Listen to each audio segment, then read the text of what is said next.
I've been doing stand-up comedy since I was 24 years old. I am now 40. Aw, thank you for cheering for that part. I'm getting older. I'll be honest, having a hard time with it.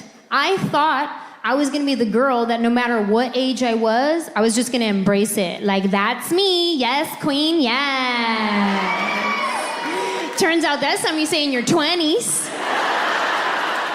Then you get to your 40s and you're like, ooh, no queen, what happened? Oh no, that's too much eyelid. It's scary getting older. It's scary for women getting older. Because men, if you get gray hair, that's sexy. That's salt and pepper. Hey. Women, we get gray hair and it's like, oh, what happened? That's not fair. I gotta start changing some things about my life. I can't keep shopping at the same stores I used to shop at. Like Forever 21. No, you're not. Turns out that was a lie. I cannot be in line behind some 21-year-old buying the same dress as her. She's out here living her best life. I'm trying to remember to take my vitamins. We like the same dress for different reasons. She's like, ooh, has pockets for my ID. I'm like, ooh, pockets for my Tums.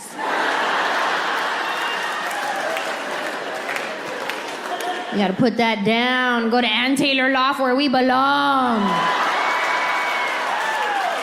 Go to White House Black Market. Do a loop-de-loo at Talbot's. Pass by J. Jill. Peek your head in at Chico's. And then go home because your feet hurt.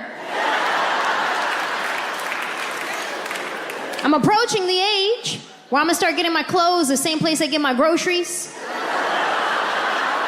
Say I won't. You will catch me at Costco. Yeah.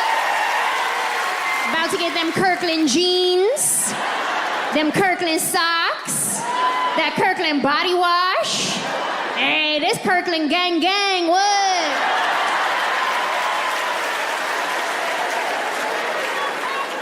It's about to be my new Tuesday. I'm gonna start out front, give me a hot dog and a soda for $1.50. Then I'll flash my VIP card and mosey on it.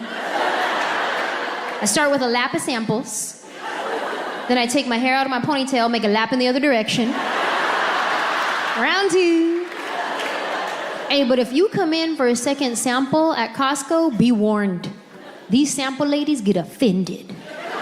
They act a type of way if you come in for a second sample.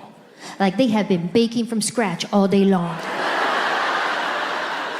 Like, really? Beth? Just give me another chicken tender. Why you gotta do this?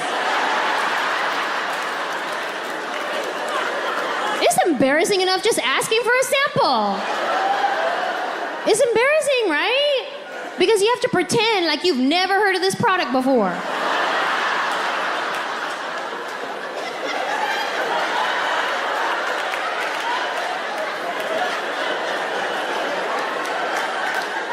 You said it's a tender?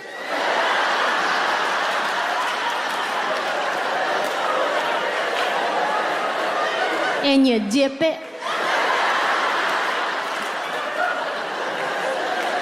Sure, I'll try one.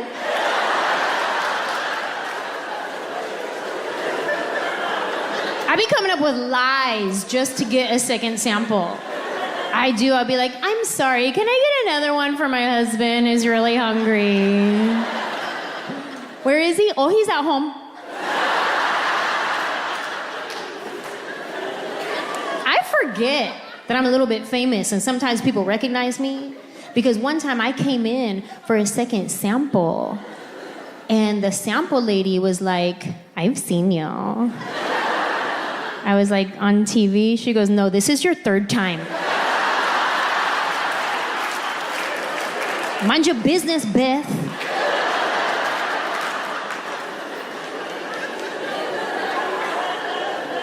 It's hard getting older. There's too many acronyms to keep up with now. Like my friend texted me the other day, she was like, TLDR. I was like, what's that? She said, too long, didn't read. I was like, oh, well, too short, didn't understand. I know BRB and LOL, that's it. And I have come to realize that I am far too generous with my LOLs. LOL has become a common courtesy. It's just a thing you say. Like another common courtesy, if somebody's next to you and they sneeze, what do you say? Bless you. But are you really blessing them from God? No. It's just a thing you say. When your friend texts you and they're trying to be funny, what do you say? LOL. Did you really laugh out loud? No, you didn't. At this point, LOL just means I have received your text. If I reply to your text with LOL, at most, a little bit of air came out my nostril. If I reply to your text with LOL, this is how I read your text. Like, it was funny, but I don't know how to type back.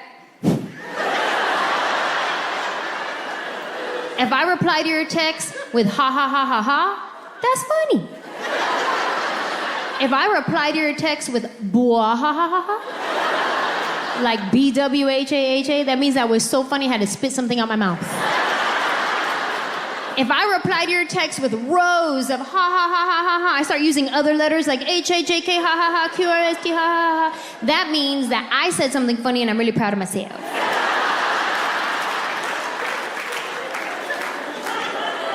It's hard getting older. But no matter how old I get, I will always be younger than my sister, okay?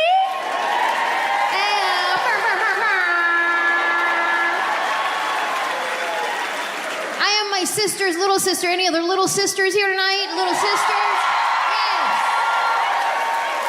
Yes. Dare I say the little sister is the best sister? Probably because the older sister is exhausted from having to raise the rest of us. Right? Because when mom was at work, she had to cook, she had to clean, she gave herself spanking privileges. My sister was stressed out by the time she was 13. We'd catch her on the side of the house smoking those candy cigarettes.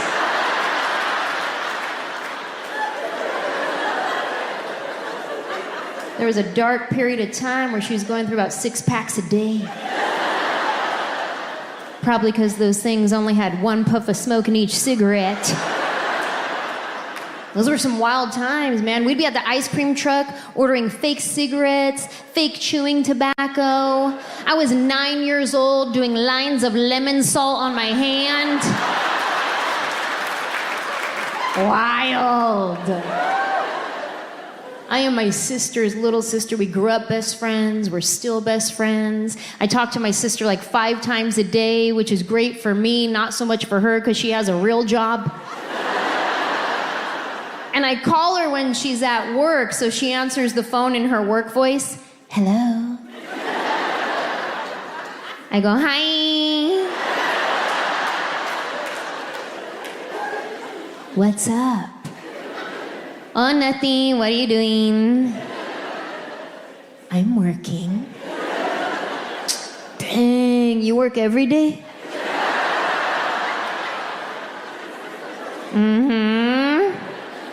All right, then. Anyway, I was watching this show last night. It was real good, but then I fell asleep and I had the craziest dream. I was hiking up this mountain and there were these little birds in my shoe that kept chirping at me. Then I get to the top of the mountain and grandma's house is there, but not grandma from San Jose, grandma from Reno. And I was like, dang, that's crazy. Anyway, what are you doing? Still working. Okay, call me later, bye. And I hang up. Only she doesn't call me later. So I have to call her later. But she's at work. I don't want to be a pest. So I give it like at least an hour. Then I call her back. Now she answers the phone. No more work voice. Now she has deadlines. She has things to do. Now she answers the phone. What's up? Oh, real quick. Do you remember when Dad used to take us camping? Yeah? And remember how we always used to have those Dorito sandwiches with pickles in the middle? Yeah? Those are good, huh? And you'd think she'd be pissed because I'm wasting her time, but now we're talking about food, and food is our jam, so she participates. Those were so good. I haven't thought about those in forever. I know. Do you ever think about Chef Boyardee raviolis? Yeah? Do you ever think about fish sticks? Yeah? Okay, I'll call you later. Bye. If I ever call my sister and she doesn't answer the phone, I automatically assume it was a mistake. She left her phone in the bathroom. I should definitely call her right back. And if she still doesn't answer the phone, then I wait for the text message from her that says, on a conference call, what's up? If I don't get the on a conference call, what's up text, then I know for a fact she's probably being attacked, and I should definitely call her till she answers the phone. But she loves it though, you know what I mean? Especially when she's real busy at work, I'm like a breath of fresh air.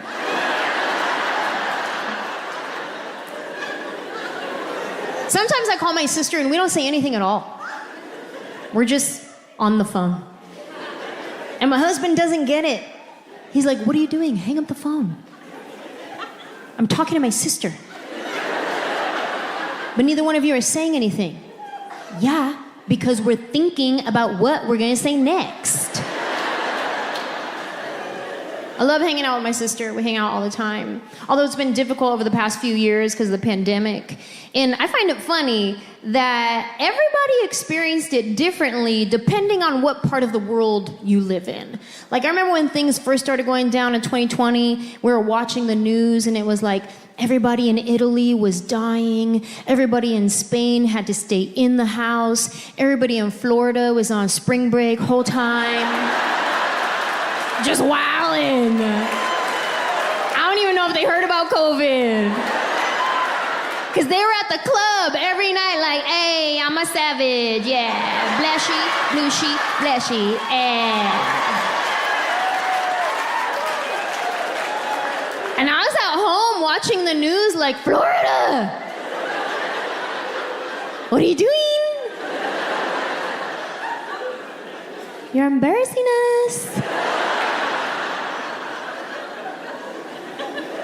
I remember when things started getting real serious and they were like, all right, nobody can go to work, only essential employees. And first of all, let's give it up for any essential employees that are here tonight. We thank you. We appreciate you. We are grateful for you. Whether you were in the ER or at Trader Joe's. It was a scary time. We didn't know what was happening, and you put that Hawaiian shirt on and you showed up. We appreciate that. It was an emergency. I needed my honey sesame cashews. They said only essential employees can go to work. So in my mind, I was visualizing all these high-rise buildings empty, cubicles empty, offices empty. It did not compute in my brain that that also meant TJ Maxx was closed. Because I went to TJ Maxx and the doors were locked. And I was like, what's this? They said it's a world pandemic. I was like, yeah, but at TJ Maxx though? Isn't this essential?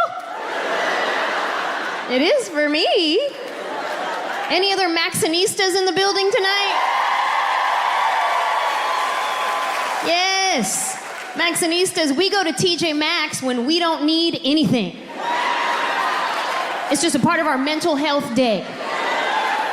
We just want to go look at stuff and smell candles. I feel good at TJ Maxx knowing that anything I would ever need in life, I could get right here in this store. Whatever you need. You want a new outfit with a matching purse? We got you over here. You want some random spices you'll never find anywhere else? Over there by the lentil chips. You want some makeup for 50% off? Yes, I do. It's probably 7 years old. But it's Urban Decay for $3.99. By that point, it has Urban Decayed all the way. It's as if TJ Maxx was saying, here, you throw this away.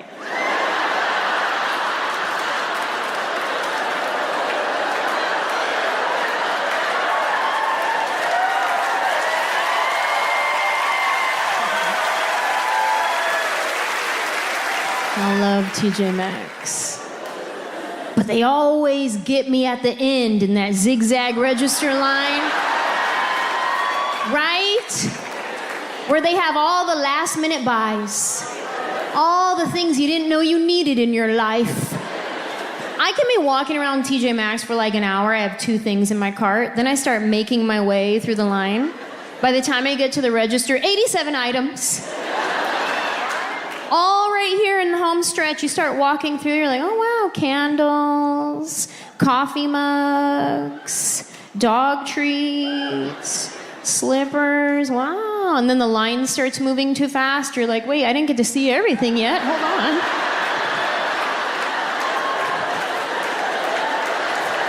I just want to smell that candle. Excuse me. Sorry about that. Ooh, God, no. Blech, don't smell that. It's bad. Ooh, don't do it.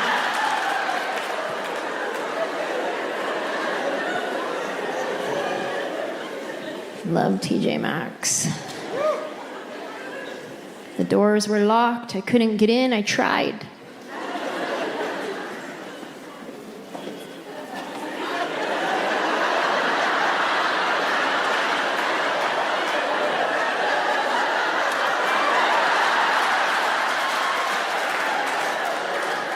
It's 2 o'clock.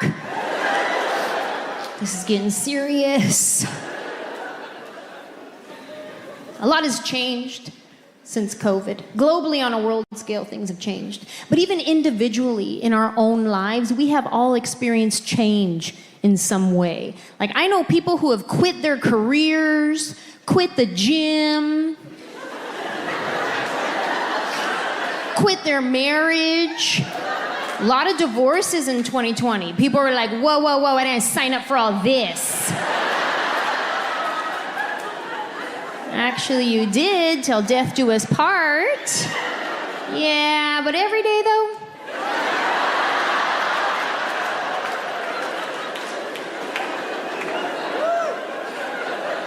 We had some changes happen for us as well. Like right in the beginning of the quarantine lockdown, when everybody was losing work, my best friend and her son moved in with us. And then what happened is they're still there. Yeah, we had said we didn't want kids, and then we adopted a single mom. It's a blessing. They move in with us, and now we look like we have our own big love situation happening. Because from the outside looking in, it looks like we have a husband, 2 wives. Like, I imagine when they first moved in, my neighbors were like, oh, that's nice. Her sister's moving in for a little while. And now that they're still there, they're probably like, wait, that's her sister or her sister wife? And my friend that moved in, she's beautiful. Just a stunning human being. So people would message me and be like, aren't you a little concerned having a beautiful woman around your husband all the time? And I was like, no, not even a little bit. Like, if anything, she got me to step my game up. She did, because like when she moved in, I started doing that one thing, what do they call it? Try? I started trying. I started wearing clothes with zippers and buttons again. Hey, look at me go. I had to step my game up. Not because I was concerned about my husband. I just didn't want the neighbors to think that she was wife number one.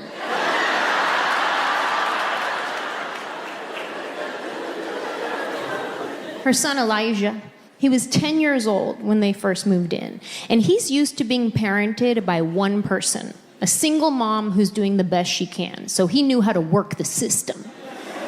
Then they move in with us, and now he has 3 adults looking after him. He loves that part. And we all have a role in the house. Penelope is his mom. She tells him what to do and what not to do because she's the mom. But if he doesn't listen, that's when my husband, Tio Manuel, steps in. Tio Manuel is like the law of the house. Yes. And my role is I'm the snitch. Say I won't. I'm the one that's like, oh, are you supposed to be watching YouTube videos before school? That's interesting.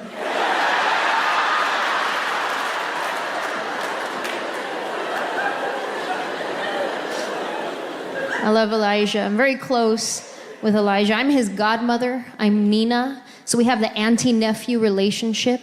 I've been in his life since day one. Literally the day he was born, I was in the hospital room. I saw his head come out and go right back in. He wasn't ready. It was a long day.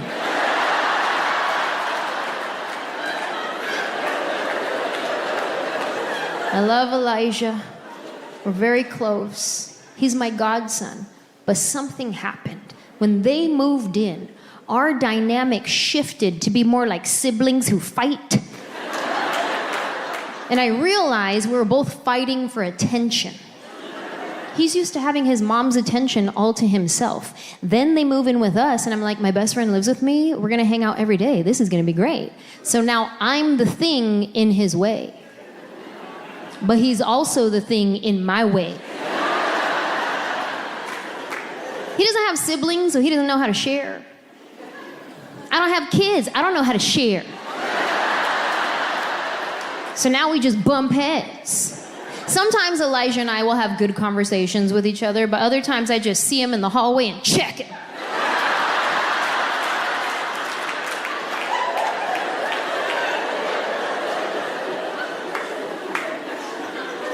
I snitch on Elijah, but he snitches on me too. Because we have security cameras around the house, and he didn't know this at the time, but they record audio. I got a notification on my phone that there was motion in the backyard, so I click on it, what's this? And it's him talking to his mom, and he was complaining about me. I'll tell you guys what happened right before that. Give you a little bit of backstory. We were in the kitchen. He had just popped off at the mouth, was given an attitude, so I was like, okay, me too. So she took him in the backyard to word him up and be like, what are you doing? You can't be giving an attitude, like something like that. I missed the beginning of the conversation. By the time I click on it, all I hear is him telling his mom, oh yeah, well why does Nina gotta be sarcastic? And little does he know, my sarcasm is what paid for this house. So you're welcome.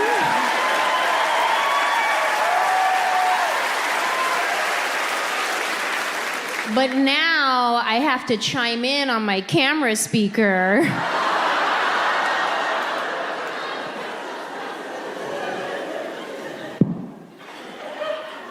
Oh yeah, I'm sarcastic? That hurt your feelings? Well, if Nina stops being sarcastic, you start being homeless.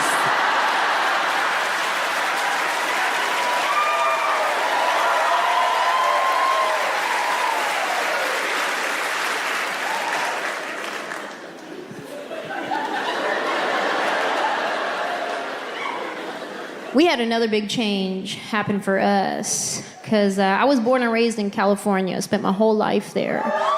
Thank you. So never did I imagine that in the middle of a pandemic that I would be moving to Nashville, Tennessee.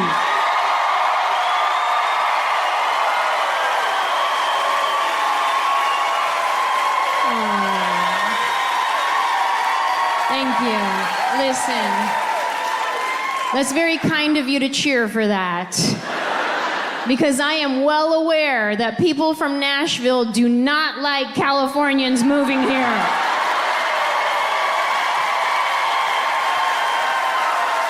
And hey, I get it. Me either. Let's cut it off after me.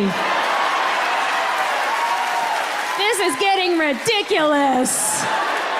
House prices are through the roof. Traffic is insane. This is not the Nashville I remember moving to.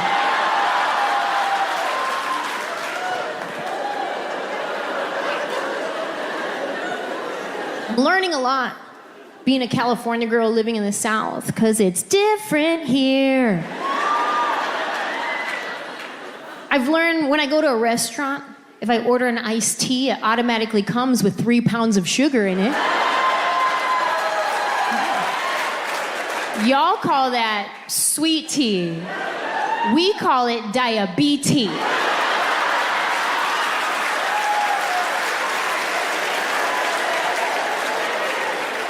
Learning a lot. Very simple things. Like when I'm in Los Angeles, if I go to a store and they're like, can I help you find anything? I'm like, I'm okay. And if I'm feeling really friendly that day, I'm like, I'm okay, thanks. That's it. That's where it ends. Then I got to Nashville. I'm at TJ Maxx one day. I can hear the ladies in the row next to me. Can I help you find anything? I'm all right, but thank you so much for asking. It's my pleasure. It's a beautiful day outside. Yes, it is, but they say it's gonna rain about 3 o'clock. Make sure you get home before the traffic is gonna be a mess. Bless your heart.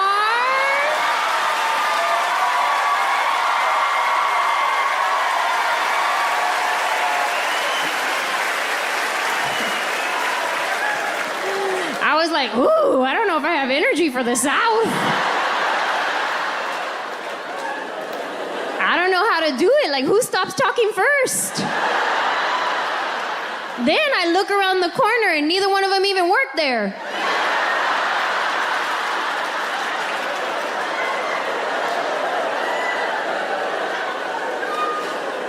And then somebody told me this. They were like, hey, when people say bless your heart, they can mean it in a good way or a bad way.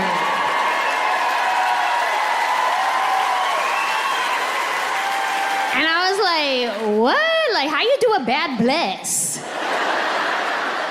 And they're like, no, trust me, sometimes that's not what they mean. So now, anytime somebody tells me bless your heart, just to be safe, I reply with, bless your heart. Yeah, I wish you would bless my heart. Bless it again, go ahead.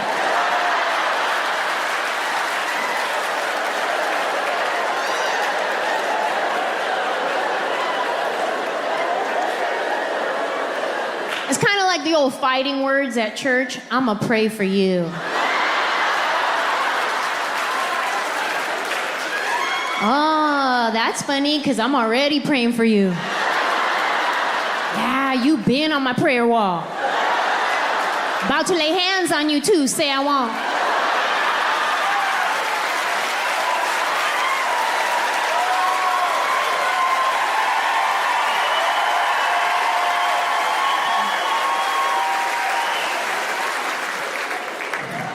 Learning a lot. When we first got to Nashville, we were trying to figure out what part of the city we wanted to live in. Like, where do we fit in? Where do we vibe with? Finding out this county has good schools, this county doesn't. This county believes in COVID, this county doesn't.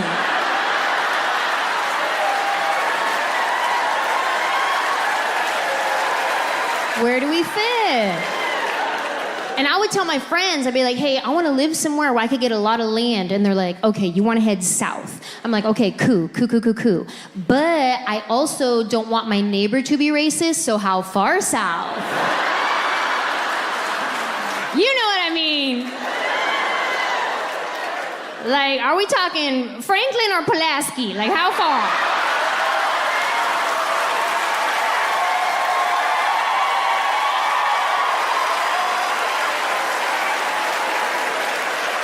Because when you get to the deep, deep south, it's scary. I've seen movies. I'm not trying to do that.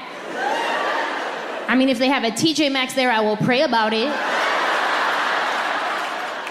And I'm a good neighbor. Like State Farm, I'm there. I love my neighbors. I'm the one that has everybody's phone number. And if I haven't seen you in a while, I will send you a text. Are you good? Do I need to do a welfare check? I got your back. Because I love my neighbors. Every holiday season, I'm gonna get my neighbors a gift. Not the whole neighborhood, just the houses I can see from a front window. Because I love my neighbors, as long as they love me. And I know that's not how the Bible verse goes. But that is my interpretation. This is not the New King James Version. This is a new Queen Angela version. This is Angela 5:14. Do unto me as you want to get done. That's how you say amen in my Bible.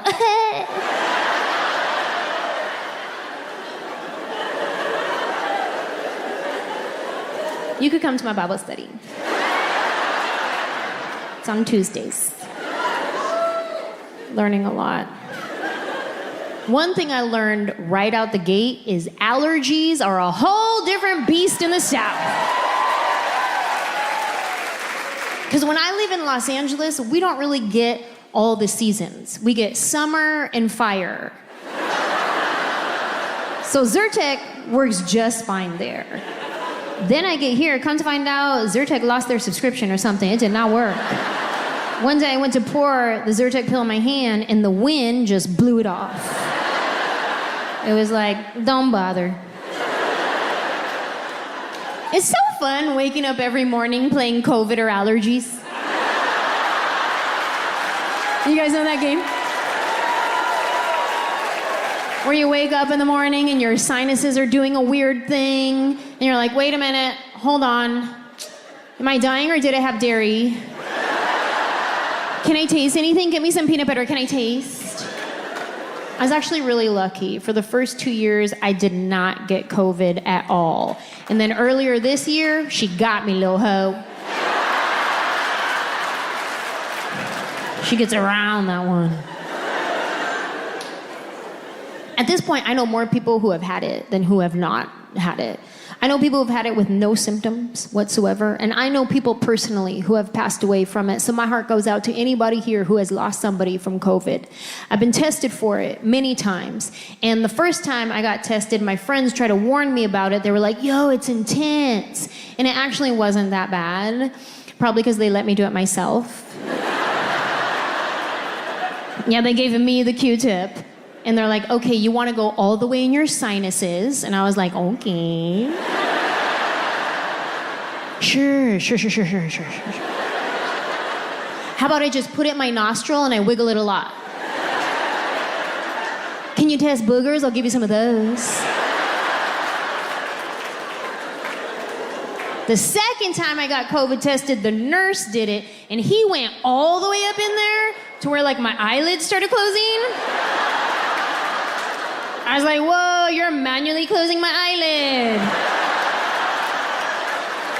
He's like, it's not that far up there. I was like, nah, bro, you're in my brain. Like, you're giving basic commands at this point. Like, if I punch you, it's not my fault, you did it. He's like, well, I'm sorry. I was like, no, don't apologize. Just while you're up there, do you mind scraping out some of my childhood trauma? That'd be great.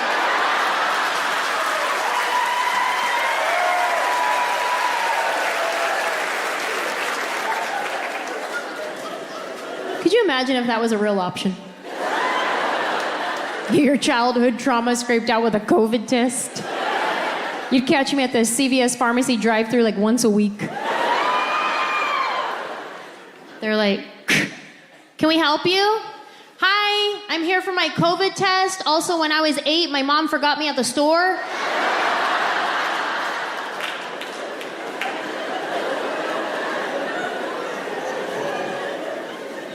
Another thing I've learned living in the South is the bugs are bigger.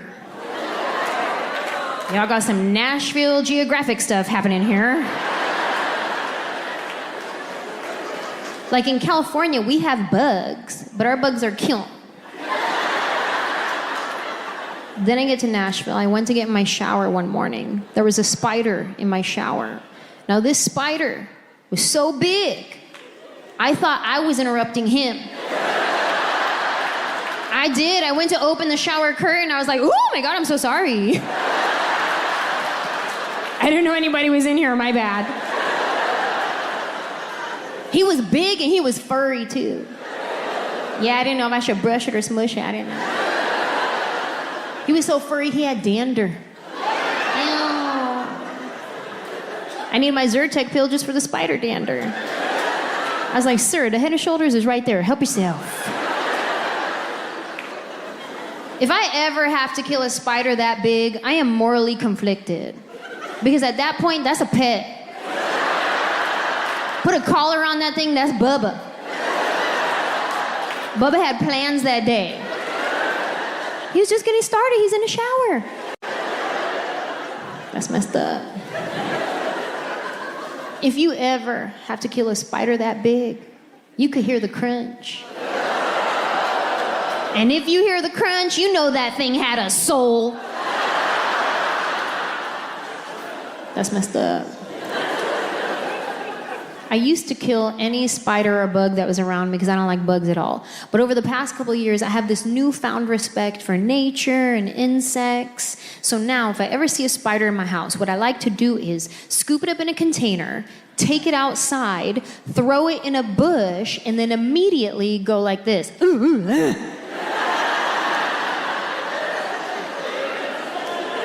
But if I'm left with no choice, and I have to kill a spider, I now like to start with an apology. Listen, sir. I know you weren't expecting this today. I'll be honest, neither was I. Truth is, I don't know you. You could be poisonous and you could kill me. So at this point, it's either me or you. And I have chosen you.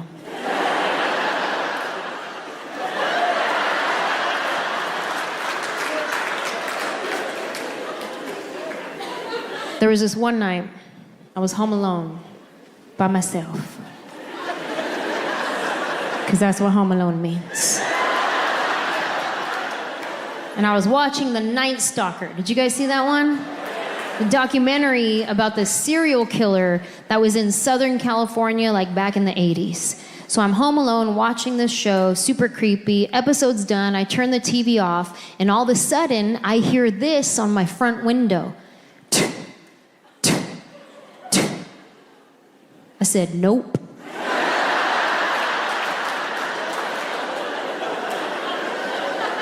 I ran to my room. I put on every piece of clothing that I own. I said, if he's gonna try to assault me, he's gonna have to work real hard.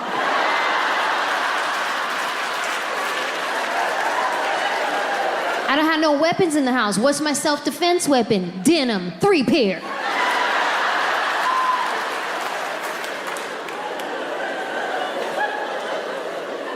After a while, nobody came in the house, but I kept hearing the noise. Finally, I go to the window, I move the curtain, and I look outside. And it's not a psychopath trying to kill me. It was a mosquito. The size of a bald eagle. Or maybe it was a cicada. I don't know. I never seen a cicada in my life, but everybody kept telling me, oh, it's cicada season. Maybe it was one of those. Maybe it was a mix of both. Maybe it was a muscada. I don't know. Some Nashville geographic stuff happening. This was the kicker for me, though. There was one night I was driving home, and I'm pulling into my driveway, and what do I see? A snake slithering across. That's where I draw the line right there. That's where I was like, all right, you know what, Nashville? Bless your heart.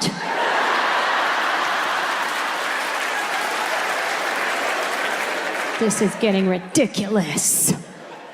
I'm not a big fan of wild snakes. Pet snakes, I'm okay with.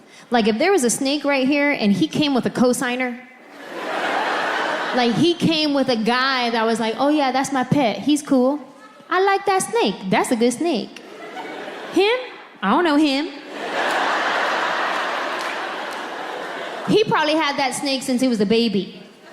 He probably just ate a baby. Pet snakes, I'm okay with. Like, you know how sometimes you go to a real touristy area and there'll be that one guy with like a 100-pound snake around his neck and he's just walking around. He's like, yeah, you want to take a picture with my snake? I'm like, I'll do it.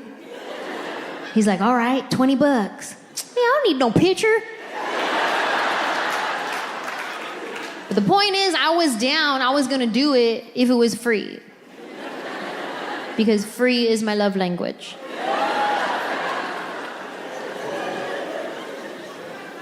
Learning a lot. Being a California girl, living in the South, I actually had my very first tornado warning experience.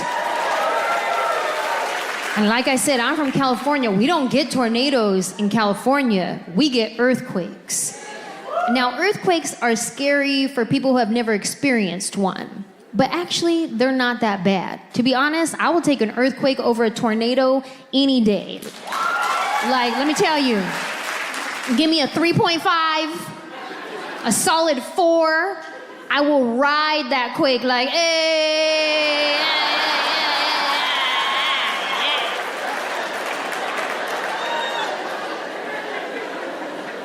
But a tornado, though?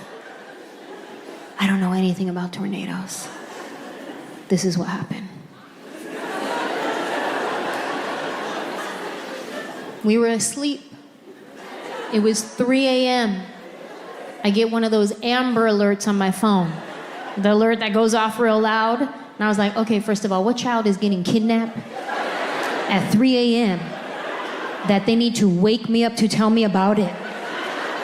What VIP child is this? That they think at 3 a.m. I'm gonna run outside looking for Honda Civics. A silver one, it's always silver.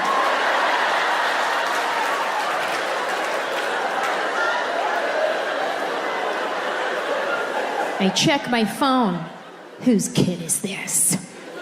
And it says, tornado warning, take cover now in a basement. Ooh, my heart started beating so fast. I said, oh my God, do we even have a basement? I don't even know. Because I'm from California, we don't do basements in California. That's dangerous because there could be an earthquake. I wake up my husband, I was like, babe, we got an alert on the phone. It says there's gonna be a tornado. We gotta go in the basement. Do we have a basement?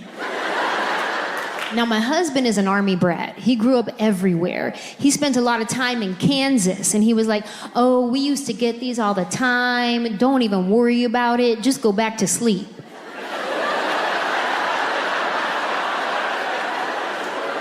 To sleep?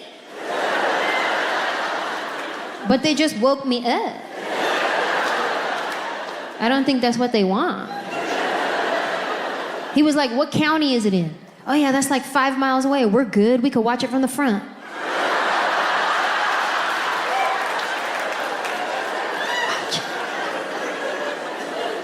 He went back to sleep.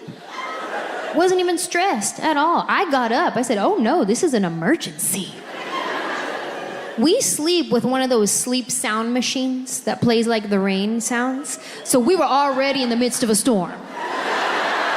We had our own storm going on. It was on surround sound, so it was real loud. There was stuff blowing up on the windows, but I didn't even notice because I just thought it was a good episode that night. I was like, ooh, this one's realistic, favorite.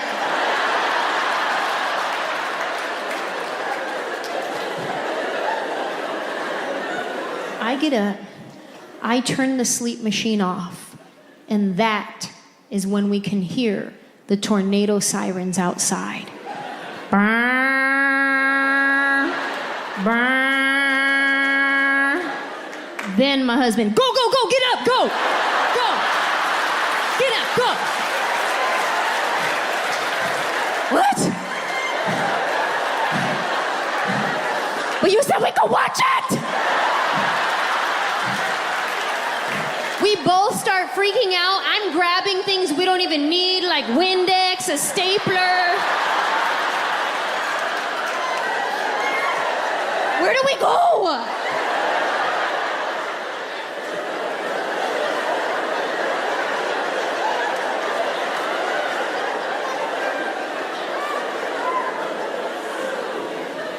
Turns out we do have a basement.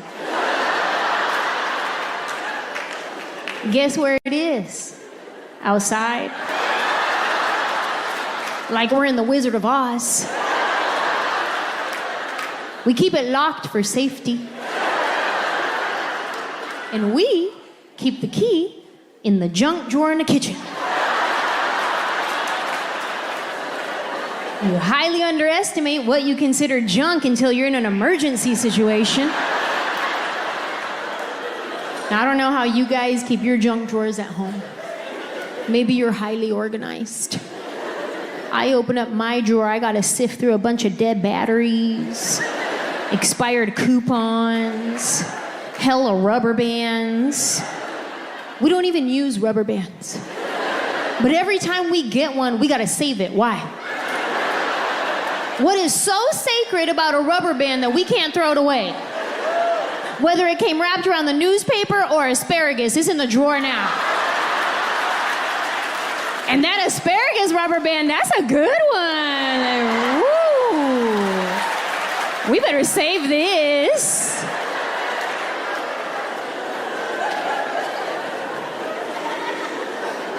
Got about 86 keys in here. We don't even have 86 locks. Finally find the basement key.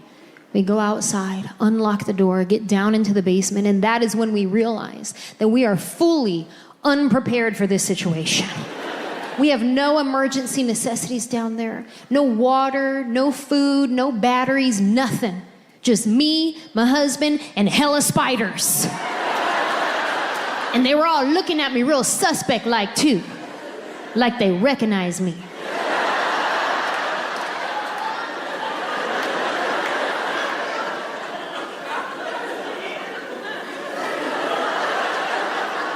That's her?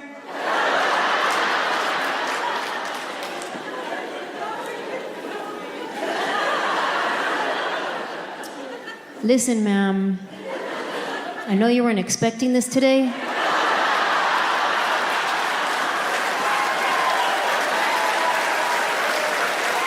But this is from my homie Bubba right here.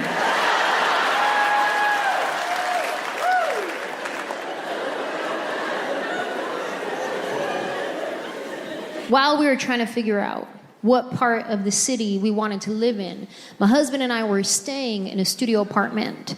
Now, I don't know if anybody here has ever lived in a studio apartment before, but when you're young and single, that's banging. It's convenient. Like, you'll be in your living room watching TV, you're like, you know what? I'm tired. I want to go lay down in the bedroom. Boom, already there.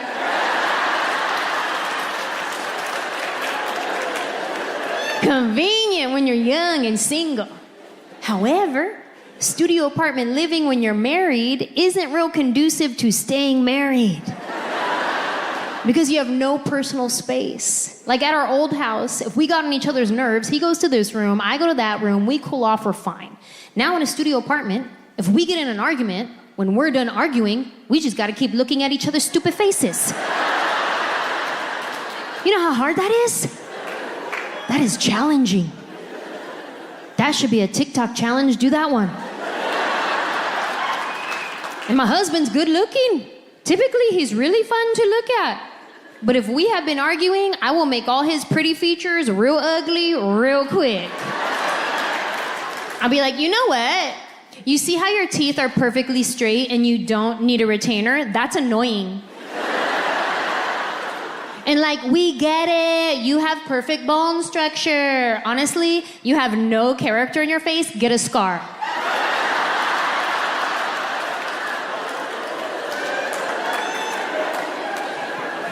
If we get into an argument, my husband doesn't want to call it an argument. He wants to call it a talkament.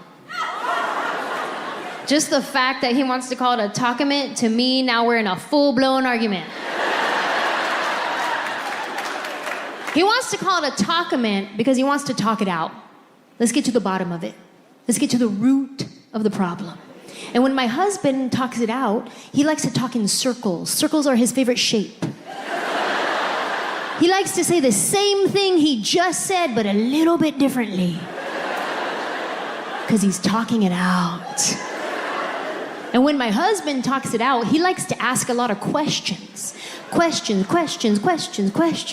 He thinks he's being inquisitive. I think that I'm on the stand and I need to defend myself in a court of law. Questions. Yeah, I know you said that, but why? No, I know that's what you said, but why? I don't know why. Yes, you do. Objection, badgering a witness. He's like, overruled, but why? No, I know that's what you said, but why? Because that's how I feel. Okay, that's your feelings, but what's your facts, though? That's how you feel, but what are your facts to support your feelings? Oh, you're stupid, that's my facts. And it's not that my husband is stupid. It's just that I don't know how to talkament. I can start in a talkament. We're just having a conversation. We're both calm until he triggers me, which is like sentence number 3. And then next thing you know, here come my emotions. They weren't even invited to this party, but they showed up, all pedo, ready to say some stuff. The more questions he asks, the more worked up they get. Questions. Next thing you know, here go my emotions out of my mouth. And when I'm in an argument, my words come out like little shanks. He's over here trying to talk him in, and I'm just like,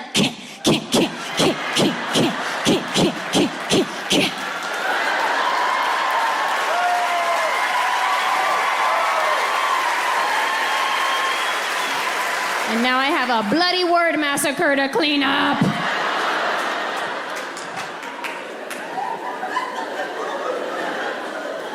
Sorry. I didn't mean it. I was just trying to win.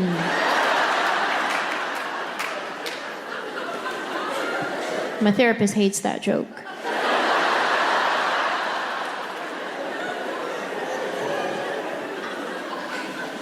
I am working on it, though. I am working on my communication. I wish I could be more like my friend Maya. She's so calm, cool, and collected all the time. One day I asked her, I was like, girl, do you ever get in an argument with your husband? She was like, yes. She started telling me about an argument they got in, and he had said something to her, and she was like, okay, see, when you say that, it makes me feel like what you're saying is I'm doing it wrong. And then he was like, oh, no, that's not how I meant it at all. I'm so sorry it came out that way. That was their argument.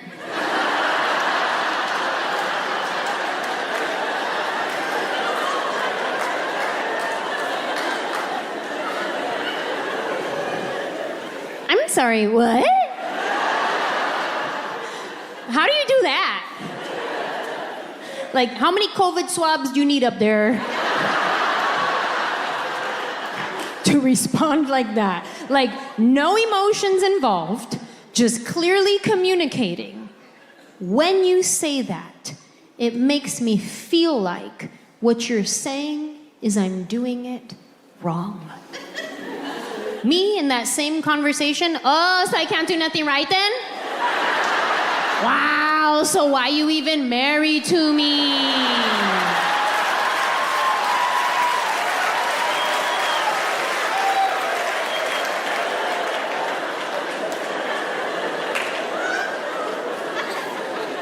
I'm working on it.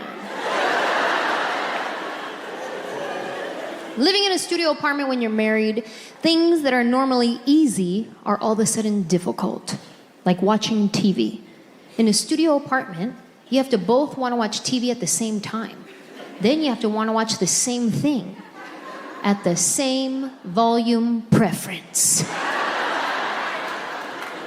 Now, I don't know if my husband is hard of hearing, but to him, if the TV is not at volume 85 or above, it might as well be on mute.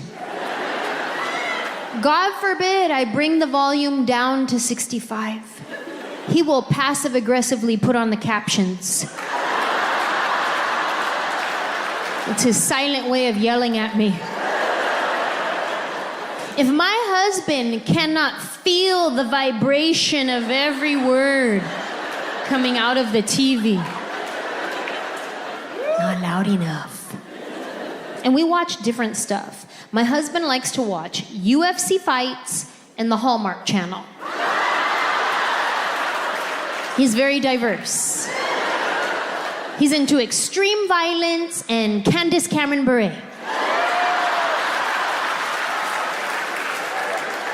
Me, I just want to watch anything murdery, rapey. Those are my shows. All the crime shows.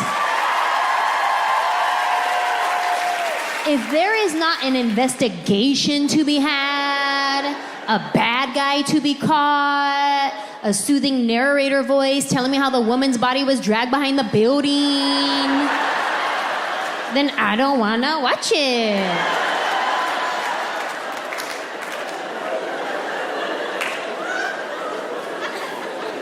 I like all the crime shows.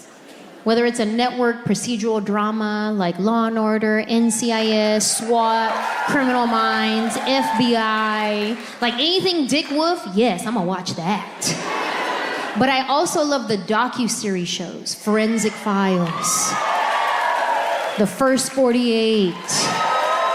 That's my show. And I travel a lot with stand-up, so a lot of times I go to cities that are always on that show. And I'll arrive in that city and I'll be like, oh my God, I'm in Dade County. I could totally get murdered right now. Like I get all starstruck. My favorite one is Law & Order SVU.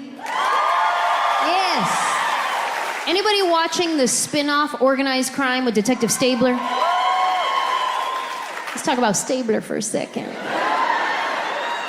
Christopher Maloney plays Detective Elliot Stabler. He was on Law & Order SVU for a very long time. And then he left the show for 10 years. And then he came back. Now, I don't know what he did while he was away. I don't know what they call that. Intermittent fasting, protein shakes, keto. I don't know what he did. But when he got on the scene, I got flustered. I did. I was like, oh my God, Stabler. Stop flirting with me. And the day after that premiere episode, he posted on Instagram that it was his 60th birthday. And I was like, wait a minute. Hold on. Do I have a crush on my dad's friend? What? That's weird, because Stabler could get it. Let's go, 60. Watching TV with my husband is difficult, but at least it's not watching TV with my dad. That is a whole different experience. Like if you come to the house and you start watching a movie with my dad and they say way too many cuss words, he gets real religious. God forbid they say the F word, he'll be like, oh, forgive them, Father. My dad's the guy who during an action scene, he is counting the amount of bullets coming out of a gun for accuracy.